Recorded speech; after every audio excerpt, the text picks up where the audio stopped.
আসসালামু আলাইকুম। মাদ্রাসা শিক্ষা অধিদপ্তরে নতুন একটি নিয়োগ বিজ্ঞপ্তি প্রকাশিত হয়েছে। এটাতে আপনারা বাংলাদেশের সকল জেলা থেকে পুরুষ ও মহিলা উভয় প্রার্থী অনলাইনের মাধ্যমে আবেদন সম্পন্ন করতে পারবেন। তো এটিতে ১ নম্বর যে পদটি রয়েছে সেটা হলো ব্যক্তিগত সহকারী পদের সংখ্যা রয়েছে একটি। এটিতে কোনো স্বীকৃত বিশ্ববিদ্যালয় হতে অনন্য দ্বিতীয় শ্রেণী বা সমমানের সিজিপিএতে স্নাতক বা সমমানের ডিগ্রি, তবে শর্ত থাকে যে শিক্ষা জীবনে একাধিক তৃতীয় বিভাগ বা শ্রেণী অথবা সমমানের জিপিএ অথবা সিজিপিএ গ্রহণযোগ্য হবে না। কম্পিউটার চালনার দক্ষতা ৬০ লিপিতে সর্বনিম্ন গতি প্রতি মিনিটে, ইংরেজিতে ৮০ শব্দ এবং বাংলায় ৫০ শব্দ। কম্পিউটার মুদ্রাক্ষরে সর্বনিম্ন গতি প্রতি মিনিটে ইংরেজিতে ২৩ শব্দ এবং বাংলায় ২৫ শব্দ। ২ নম্বর পদটি রয়েছে ডাটা এন্ট্রি অথবা কন্ট্রোল অপারেটর পদের সংখ্যা রয়েছে একটি। এটিতে কোনো স্বীকৃত বোর্ড হতে উচ্চ মাধ্যমিক সার্টিফিকেট বা সমমান পরীক্ষায় উত্তীর্ণ।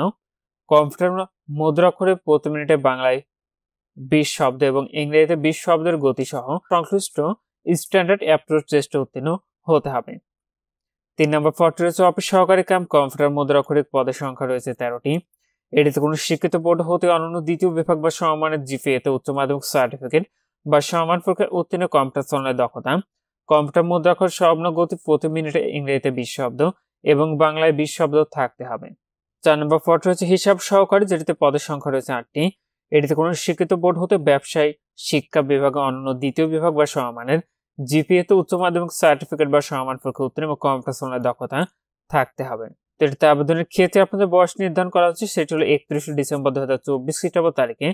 ৪টি পদের ক্ষেত্রে আপনাদের বয়স লাগবে সর্বনিম্ন ১৮ বছর এবং সর্বোচ্চ ৩২ বছর। আর আপনারা এখানে যে ওয়েবসাইটের ঠিকানাটি দেখতে পাচ্ছেন, এখান থেকে অনলাইনের মাধ্যমে আবেদনটি করতে হবে। আবেদনটি ইতিমধ্যে শুরু হয়েছে ১০ ডিসেম্বর ২০২৪ খ্রিস্টাব্দ সকাল ১০ থেকে।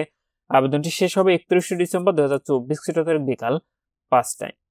আপনাদের ৪টি পদের ক্ষেত্রে আপনাদের পরীক্ষার ফিটি নির্ধারণ করা হচ্ছে, সেটা হলো ২২৩ টাকা, যেটা আপনি টেলিটক প্রিপেইড মোবাইল নাম্বার থেকে SMS এর মাধ্যমে খুব সহজে ফিটি পরিশোধ করতে পারবেন। আর আপনাদের পরিশোধ প্রাপ্তির যে বিষয়টি পরবর্তী আপনার মোবাইলে SMS এর মাধ্যমে জানিয়ে দিবে, তখন আপনার নির্ধারিত এই ওয়েবসাইটে খুব সহজে ফিটি পরিশোধ করতে পারবেন। তো যে সকল প্রার্থীরা এটির আবেদনটি করতে চাচ্ছেন, আপনারা শেষ তারিখের জন্য বসে না থেকে পূর্বে এটির অনলাইন আবেদনের যে প্রক্রিয়াটি রয়েছে সেটি সম্পন্ন করে নেবেন। এটি হলো সেই নির্ধারিত চাকরির আবেদন ফর্মটি, এটি আপনি অনলাইনে পূরণ করে নির্ধারিত আপনার পদে যে ফি লাগবে সেই ফিটি পরিশোধ করলে আপনার আবেদন ফর্মটি সম্পন্ন হয়ে যাবে। তো চাকরির আবেদন ফর্মটি কিভাবে পূরণ করতে হয় সেটি নিয়ে পূর্বে একটি ভিডিও তৈরি করা রয়েছে আমাদের ইউটিউব চ্যানেল থেকে। যারা এই ভিডিওটি দেখছেন, উপরে আই বাটন থেকে সেই ভিডিওটি দেখে নিতে পারবেন, এবং যারা ফেসবুক থেকে ভিডিওটি দেখছেন আপনারা আমাদের ইউটিউব চ্যানেলে গিয়ে সেই ভিডিওটি দেখে নিতে পারেন। আর নিয়োগের সংক্রান্ত কোনো তথ্য আপনার জানার থাকলে অবশ্যই কমেন্ট করে জানাবেন, আমি চেষ্টা করবো আপনাদেরকে জানিয়ে দেওয়ার। এবং নিয়োগ বিজ্ঞপ্তি এবং আবেদনের লিঙ্কটি পেতে অবশ্যই আপনি কমেন্ট করবেন। আজকের ভিডিওটি এ পর্যন্ত। ভালো থাকুন, সুস্থ থাকুন, নিরাপদে থাকুন। আল্লাহ হাফেজ।